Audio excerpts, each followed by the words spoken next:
Want to stop juggling spreadsheets, calendars, and a dozen apps just to run your rentals? Lodgify makes it easy. It's an all-in-one toolkit for hosts. Build a direct booking website, automate guest messaging, and keep all your channels in sync. Running your rental business your way has never been simpler. And for Good Morning Hospitality listeners, you can get 20% off any yearly plan with code GMH20. Just check the link in the show notes to get started today. Welcome to Good Morning Hospitality, your one-stop shop for the latest news, noteworthy trends, and thought-provoking discussions across the industry. From hotels and short-term rentals to all things travel and hospitality, you'll find each episode equips you with the information that you need to start your week. Join us on Good Morning Hospitality every Monday, wherever you get your podcasts.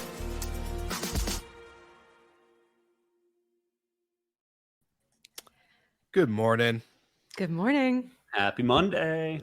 Happy Yes, Monday. It's great How's to your see guys' you fourth? guys. It's great to see you too. How was the long weekend that turned into another weekend pretty much right after? I don't know exactly what you're talking about because 4th of the July? holiday was on Tuesday. So, Well, that was a long weekend. I didn't work on Monday. I don't know about you guys, but I extended. I made that a 4-day weekend, baby. Let's go. Best holiday of the week. We're very much in the building phase. So Yeah. those luxuries don't exist. I was in Indianapolis with my family, so that was nice. Got to see some cousins and did a small amount of work, but tried to, focus on the fam. So that was nice. Yeah. I love it. Well, hope you guys had as much fun as I did. I'm excited for this one. This is going to be fun. I think we've talked about it on the podcast and internally, like, hey, we should try to not have as many guests on the show. But then, this guy, he acquired a company and we kind of talked about it on the show in a segment.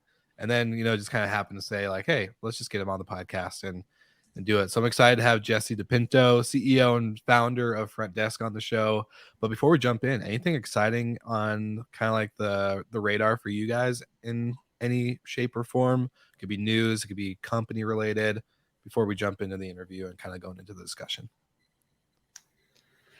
I have little teasers, little Easter eggs. I can't say anything right now. So some fun stuff. I mean, it's not breaking news, but some fun things to come this summer. Okay. How about you, Golden? Any castle breaking news or excitement? We signed 2 more last week, so that's great. They're beautiful. Again, this is my plug. GMH live recording in a castle. Now I'm saying it publicly. Come on, Will. Everyone.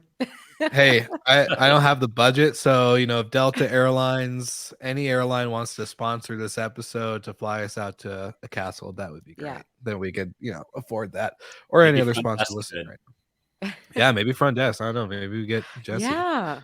There we go. All right, we're gonna start hounding all of our guests to start sponsoring their episodes. By the end of the episode, we'll have convinced Jesse to have paid for our flights to a castle. He might even get to come along. So without further ado, let's bring him on.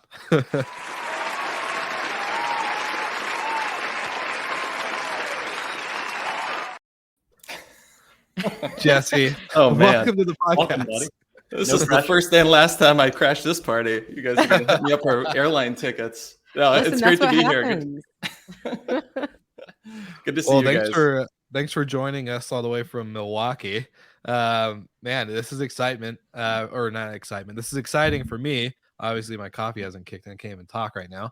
But I'm excited to see you again. We recently had you on Slick Talk, a couple of weeks ago, going all over the AI conversation.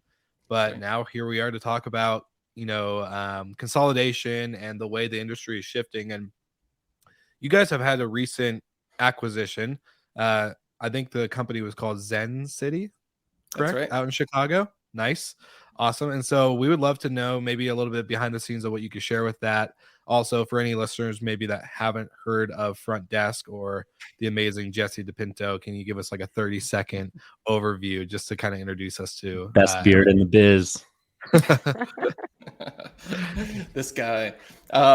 Yeah, no, thanks for Will and team. Thanks for having me and letting me crash your party. I was saying in the pre-show here, these are the 3 people I would go find at a Verma conference to go have a happy hour somewhere. So now it's over coffee. So all fun, Yes. all fun. So thank you for having me here. Yeah, so a quick overview. My name is Jesse DePinto, co-founder and CEO of Frontdesk. Frontdesk is a hospitality brand helping business and leisure travelers experience a place that feels like home in the conveniences of a hotel in downtown US metro upscale apartments. And so we're about 6.5 years running now, and we have grown to about 25 US markets, over 1,000 unique locations to stay, and we host about 200,000 guests every year in and out of our units. So it's been a fun ride. It's been a wild ride. If you're watching Twitter, Will, shout out to you for getting Jamie Lane on a podcast early on in that. So that's a fun one to dive into too. But it's been a great ride. We have grown to about 200 teammates across the country, vertically integrated from our tech platform and the engineers, data scientists doing that, to the boots on the ground front lines that make the magic happen for these trips and these vacations for people. So excited to be here, and also noteworthy this time around, and Will, I sort of teased this out on our last podcast, wasn't able to share the details quite yet, but we recently acquired a company by the name of Zencity. It's a Chicago-based operator, direct competitor. They are incredible operators. They have great locations across Chicago, Kansas City, and we overlap in these markets and are starting to build some real meaningful scale and some more options for our travelers. And also it supports a more business corporate push with sort of the brand direction they were headed. And so there's a lot of synergies. It was overall a shockingly fun experience. And so happy to elaborate on some of the nuts and bolts of a corporate acquisition like this, but thrilled to say we're across the finish line, and actually post integration too. So overall, a great experience, and I think that it sort of follows the industry consolidation buzzwords that you hear at virtually every conference you go to since the beginning of this business. So it's finally starting to happen in the urban spot, and we at Frontdesk are excited to play a role in that. Yeah. Sorry, go ahead. To be fair, the majority of the consolidation this year has been on the software tech vendor side. There hasn't been a whole lot, and somebody correct me if I'm wrong, on the management side. And a large part of that's because Vacasa is not out there doing what Vacasa has done the past 5-10 years. Mm-hmm. And on the urban side, Saunders never done an acquisition. Romy, Frontdesk until now, has never done an acquisition. Casa, to my knowledge, there's no one's really done it. I've talked to some former Sonder people, and they, similar to Airbnb, are very insular. We're not going to buy anyone. We're the best. We're going to, take this to the moon. And I think it is a good time to be doing it. There is a little bit of softening in the market, and funding is a bit challenging, but the opportunity is still there. People still want to stay in apartments. We've covered on the show about 30% of hotel properties in construction right now are extended stay or suite type of inventory. So clearly the traveler demand is not being seen just by us in the vacation rental space, but also like very sophisticated hoteliers. Yeah. Go ahead, Brandy. Yeah, I wanted to first acknowledge that we are friendly competitors on this show. So I've been very excited to get you on and put you in the hot seat. But kind of we're going through these, as Michael was saying, this is kind of like the first, urban operator that's been big in consolidation. So when you're going through this process and you're looking through potential acquisitions, what were some of the things that you were like top 3 things you were looking for in a company to acquire? Yeah. So good question. And it changed from beginning to end of the process, right? At the beginning of the process, we've talked to dozens of operators over the founding of this company. Brandy, we admire you guys and everything you're doing over there at Romy. You're setting the bar high on the guest experience, so it's fun to follow that. But I think I ran into Andreas, at a Verma happy hour probably 3 or 4 years ago, right? So a lot of these conversations with operators have been at these events and kind of being nurtured over many years and getting to know people really well. And so, at the beginning, it was very much about the financial performance of these operators. This is a very difficult macro cycle for the industry, and it's also tough, a tight capital and credit markets out there with the Fed rate hikes. And so, path to profitability is always the number one, number two, and number three thing with these type of deals. If it doesn't increase your bottom line, then there's no way it gets across the finish line with how much work it takes to get these type of deals done. But now in hindsight, I look back and say, what was the number one thing that made this acquisition go well? It was the people. That we hired the CEO, the head of business operations, some of the operating leaders. And what happened was we were able to kind of create this juggernaut of A players working with other A players. And that's been a huge breath, a new kind of re-energizing idea. And our company morale, our employees are working harder than they ever have. But we see sort of the picture, we see the path forward here. And we also, A players love working with more A players. And so the people side actually ended up, I would say we got very lucky. I think we thought that the people here at this company, Zencity, shared our core values. They were strong operators, just very strong. But you never know until you actually cross the finish line and integrate.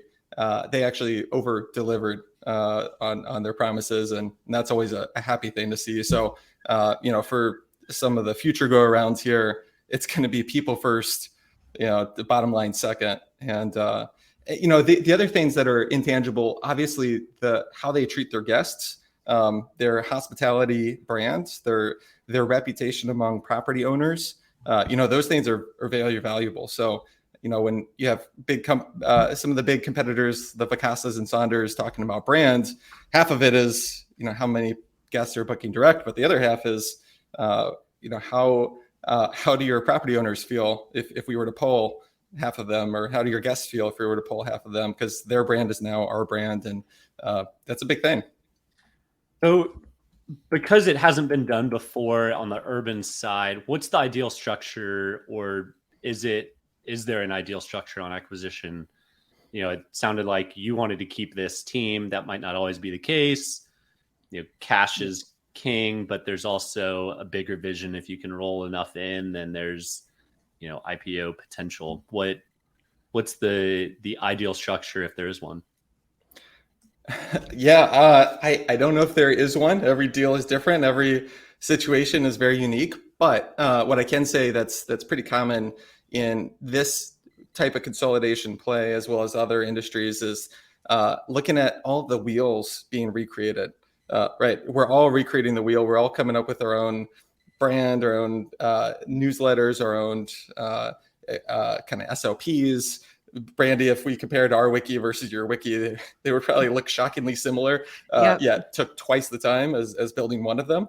The technology is a big piece too. So we built our tech in-house from day one, and it enabled this very seamless integration to get their inventory on our platform, within 2 weeks time, and not just get it on the platform, but actually take it to the next level. So, I would say looking at what wheels are being recreated, if you're just smudging two portfolios together and not trying to think through what are those synergies, what are those efficiencies that we can gain at scale, and really trying to draw a pencil around what are the true economies of scale in this business, you start to look at what type of collaborations could make sense together. But lot of wheel recreating happening in the short-term rental space. Would love to see that brain power go toward more meaningful, bigger bets to really take this industry to the next level. Jesse, I would like to know, so with the team obviously being part of the acquisition and going into kind of like what Michael said too, cash is king, but then also like you have this like path of growth, and depending on what the overall strategy is, there's a lot of different structures. I want to know, just from the sense of like, team is really important, obviously. Hospitality, I think you're one of the few, you and Brandy, one of the few operators I really hear, at least in media, talking about being a hospitality brand outside of being like an operator or whatever, an urban focused brand, whatever the terms are that are being used. You actually specifically say the word hospitality brand. And so when it came to the properties of Zencity and kind of going into like that decision making, is that ever been an impact, or is that something like, hey, yeah, we're acquiring this company, but at the end of the day, if we don't like the inventory, or if the inventory doesn't fit our mold, then we can just dump it? Yeah. So, I mean, brand's a big thing, right? Brandy, you can attest to this, right? It's easy to say and throw out there. It's a lot harder to actually execute on. And as they say, you can takes years to build a brand, and you can lose it overnight. And so you have to constantly be battling that. When it came to our acquisition of Zencity, the idea was actually to try to replicate what we're doing at a smaller scale, to build it in and get some acquisition muscle started, right? So we actually intentionally looked for a company that had a similar brand, similar markets, as similar as possible to reduce our risk of integration. Down the road, we might be looking at some more strategic bets, some more kind of new verticals to expand into, and then you start to get a little choosier. But for us, we were looking for, the litmus test we always used is, one of our core values is wow the guest. And the question was, would one of Frontdesk's guests be wowed if they walked into a Zencity unit? And I did a cross-country tour, stayed in 3 of their units, drove past every single other unit, and in 3 different markets, that is. And it was the exact same experience in all 3 markets. You open up the kitchen cabinets and you have just as many wine glasses and pint glasses and dishes. That's a hard thing to do at scale in 3 different markets to make sure those brand standards are replicated. So that was a big thing for sure. Yeah, the kind of that brand consistency. I mean, I know that even keeping things consistent across multiple markets within your own brand is difficult. And so absorbing another one, I imagine that you have kind of like a phased rollout of all of that happening. How is that kind of physical on the ground experience been of like that part of the acquisition? Pretty seamless. So we built our own PMS in-house, and we were able to kind of cut them off of all of their systems within 2 weeks. And it was a similar process to some of our SaaS clients. We have some SaaS clients that we onboard, where this is not new for us, is figuring out how to move from one PMS to ours, and then how to get those units up and running. That happened within 2 weeks. I would say we're still going through the boots on the ground integration. That's atoms, not bits. It's a little harder. I'm sure there's Zencity signs everywhere you look in these units still. That's something that we're still rolling out. But from a consumer standpoint, it doesn't.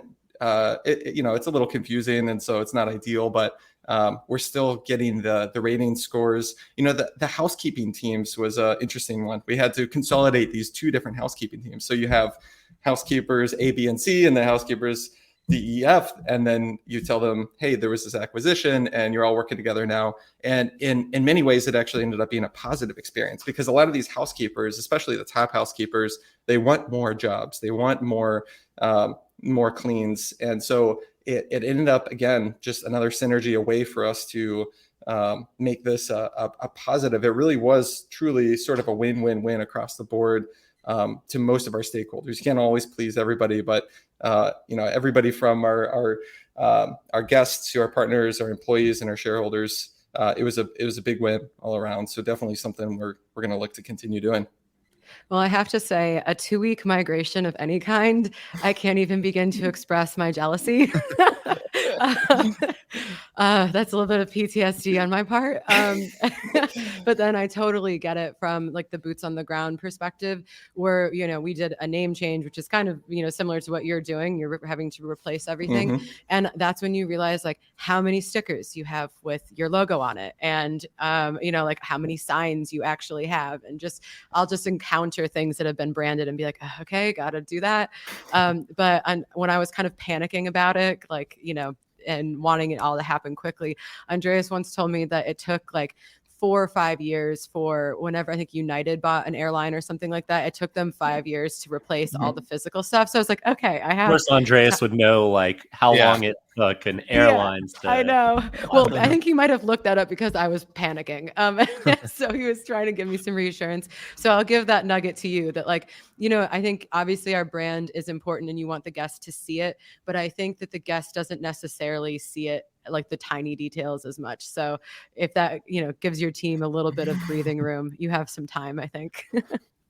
Well, I was going to say, Brandy, from Max to raising capital faster than what you maybe have expected to now Jesse migrating over faster in 2 weeks. It's like, I don't think you can really win with any of our guests. Right I know. now. I was like, hey, I know. I'm feeling a little beat down. I love it. Sorry, just had to give Brandy a little tease on that.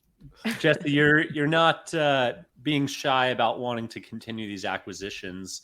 What's the end goal? Is there a unit count? Is there, some sort of revenue numbers that allow you to IPO, or where do you see this all? I mean, the beautiful part about this industry is that there's a huge sky. The sky is the limit, right? There's such a big market, and there's market turbulence that happens like in 2020 or this year.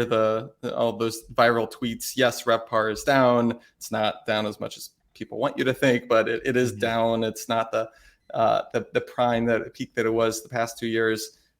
There's all the ups and downs, but generally the overall macro trend is up. It's very much up. It seems that if you look from a 1,000-foot view, short-term rentals are definitely eating market share into hotels. As you said, the construction pipeline for hotels are becoming more extended stay. All of the hotel brands are now coming up with their own take on extended stay, and they're all still trying to figure it out.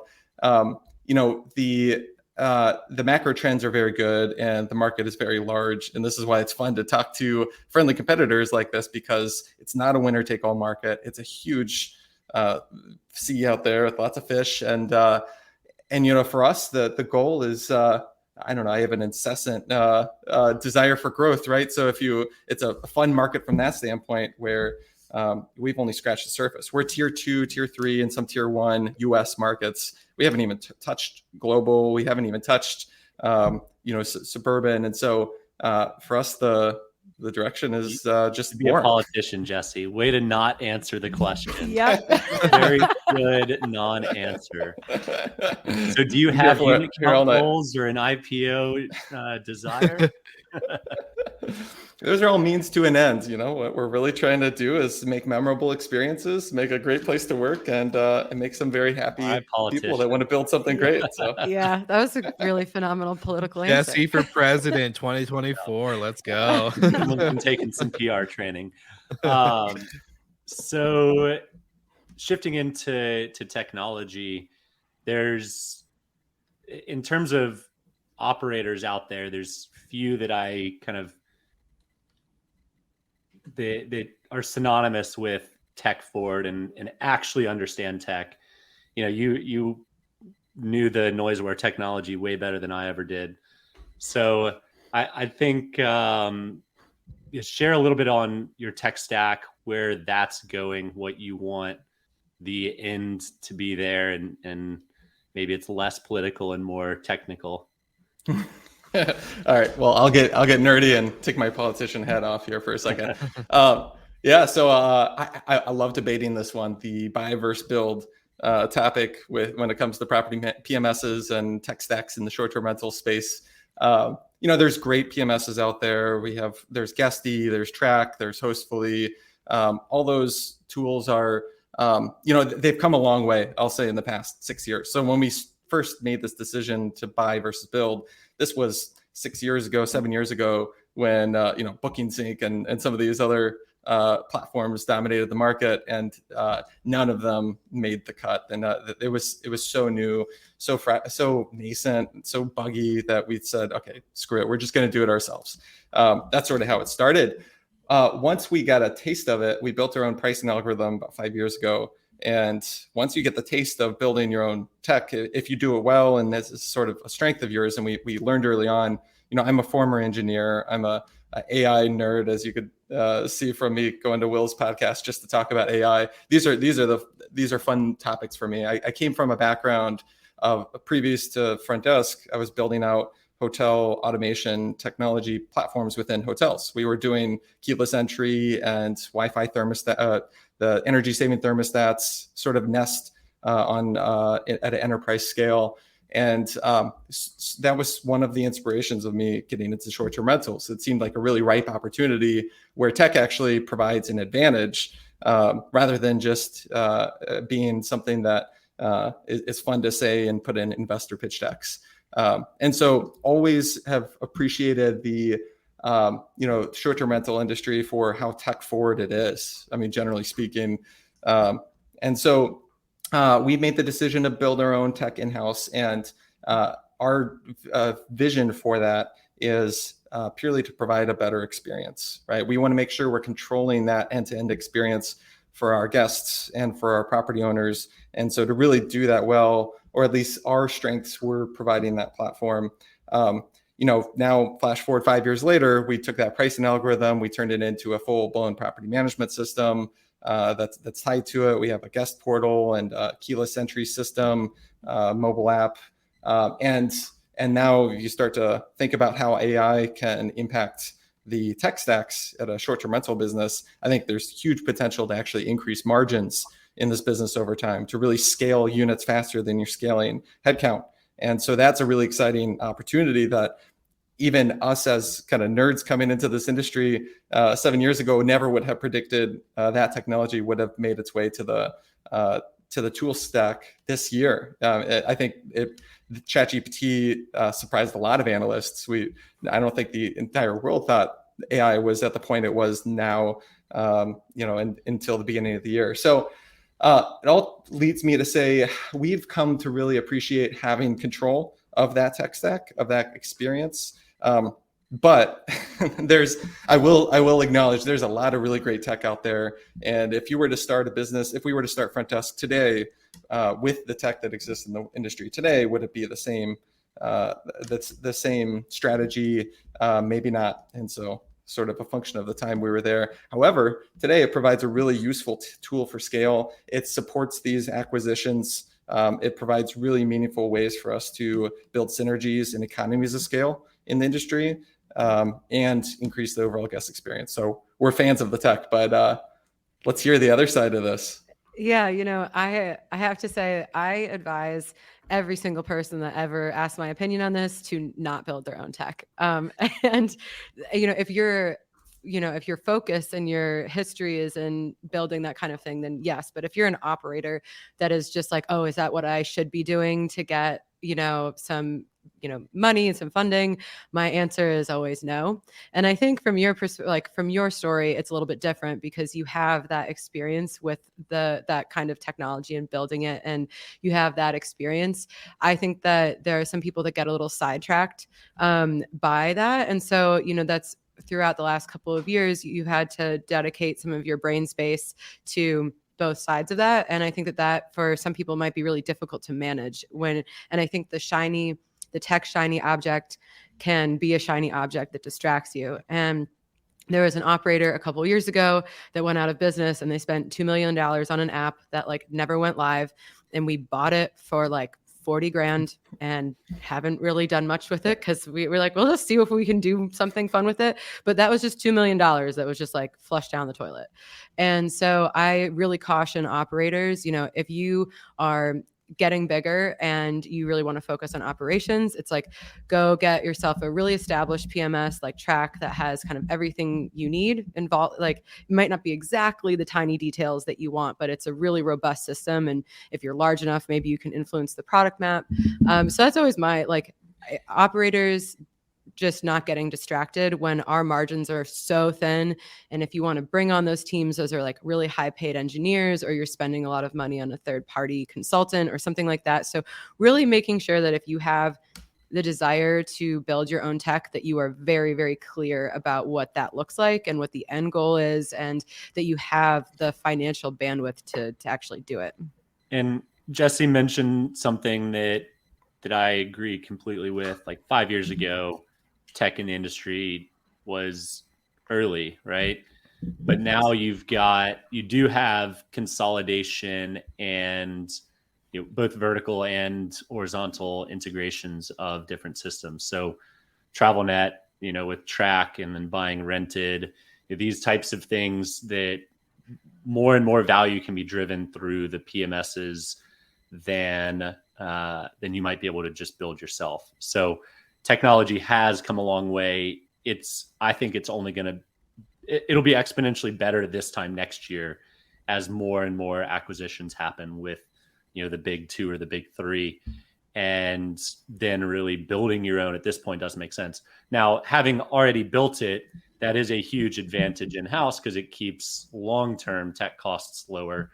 You probably forked a bunch of cash into it for a while, but once it's in a good place, you are going to be saving money long-term. So yeah, I totally get the calculus there. It was probably the right decision at that time, but to Brandy's point, like starting a company today, I wouldn't advise it. There's also franchise models popping up too. And so there's, tech plus brand. It's funny, we started the conversation talking about consolidation, and now we're talking about tech, and it's all the same story, which is the maturing of the short-term rental space, right? When you first start, everybody has to do everything. There's no specialization because there's no tool that fits. And now as the industry consolidates, you find the economies of scale. There's industry consolidation on the operator side, on the tech side. People are picking a lane and they're specializing. So we'll see. You throw AI into the mix. I do think that's going to change a lot. I think it's going to make it a lot more accessible for the average operator in a low-code way to achieve the tech features that they once had to rely on a third party for, and will give them some control. So I think that could change from typical industry dynamics if you throw AI and low code into the mix.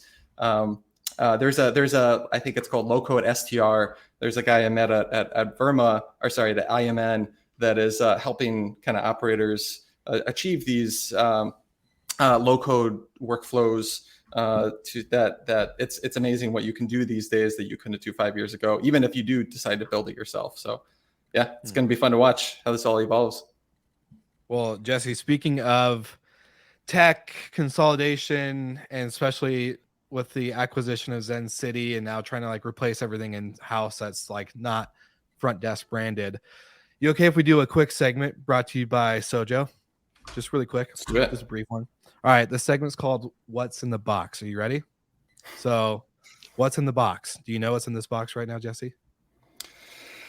Shampoo bottles. So it's actually 30 days free of Sojo for you, dedicated just to you, just for being on this podcast. So that's actually right. What's in the box. And yes, amenities, but just want to let you know. So all right. That's brought to you by Sojo. Thank you. Now, one of the famous things we do with every guest is to do a rapid fire question round with the three of us to you. Preferably political hat is off for this. So it's usually like yes, no, or quick like answers. a very short answer. Yeah, very quick answers. So I will let Michael round it up or start it off because it's his favorite segment of the whole show whenever we have a guest. So how many kids do you have? Michael. How many kids do you have? 3. How many property units do you want to grow to? Oh, this one again. I know where you're going with this one. Sky's the limit, Mike. Sky's the limit. All right. Hold on. Beach or mountain? Mountain. Beer or wine? Beer. Urban or destination? Urban. Next family vacation? Not camping. I just Not I just got back from a camping trip, and man, 3 kids and camping, that's more work than vacation. So I'll go camp with my wife by ourselves sometime. What has Sonder done wrong? Oh boy. Is that You're asking rapid for fire? some fighting words here. Rapid Okay. fire, rapid fire. What has Sonder done wrong? Quick. I think they grew very quickly. Let's just leave it at that. All right, Brandy. Mexican or Thai? Oh, Ty. Tea or coffee? Is that even a question? For I him? know. Sorry, that's a bad. Some people like tea. I don't know. You never know. What industry are we in? Is this? Not British. Is this? Let's see. Football or basketball? Oh, football. Go Packers. Okay. And let's see. Michael's always the best at these. Okay. Fiction or nonfiction? Nonfiction. I'm boring with my book selection. You know, no one ever chooses fiction for these things. And I'm like, I feel like I'm the only one. Am I the only one out here reading novels? Okay. Yes. I wish Okay. I could be like you, Brandy. I need more fiction in my life. Yeah. Life goals. Same. Pizza or tacos? Tacos. iPhone or Android? iPhone. All right. Correct answer. Yes. Yeah, that's all I got for you. I hate this segment because I can't ever think of a question to do. So it's like, dang it. But you or did build. wonderfully. Buy or build, Jesse. All right, I gotta rapid fire you guys now. Mike, I'm gonna hit you with the hard questions. Just wait till I see next. Haven't Verma. had the tides turned yet. All right. Go ahead. Well, thank you so much for joining us on the show. You're one of my favorite frenemies in the industry. So I got you, Brandy. It's always fun. I can't wait to see you in person. And yeah, guys, anything you want to add before we sign off? Just say thank you for being on and can't wait to have a happy hour with you at Verma. Let's do it. Always happy to crash your guys' party. What about you? Cool. What'd you say, Michael? I think I can't wait to see what's next. Yeah. Any other breaking news? Make sure we're one of the first ones in there. We'll make sure to get you covered. I'll let you know. Yeah. All right. Cool. Thank you guys for having me. This is always fun as always. Well, thank you so much, Jesse. And for all of our live viewers and listeners, make sure you hit that like, subscribe button for all things Frontdesk and Romy. We'll give you guys both a plug at the same time, but then also make sure you have your notifications turned on for Good Morning Hospitality. And we'll see you again next week, every Monday, the best day of the week.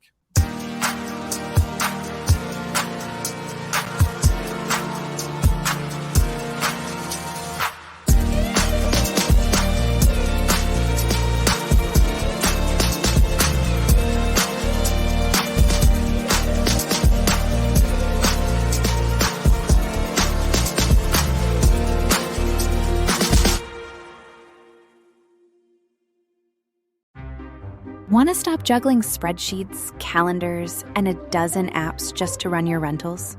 Logify makes it easy. It's an all-in-one toolkit for hosts. Build a direct booking website, automate guest messaging, and keep all your channels in sync. Running your rental business your way has never been simpler. And for Good Morning Hospitality listeners, you can get 20% off any yearly plan with code GMH20. Just check the link in the show notes to get started today.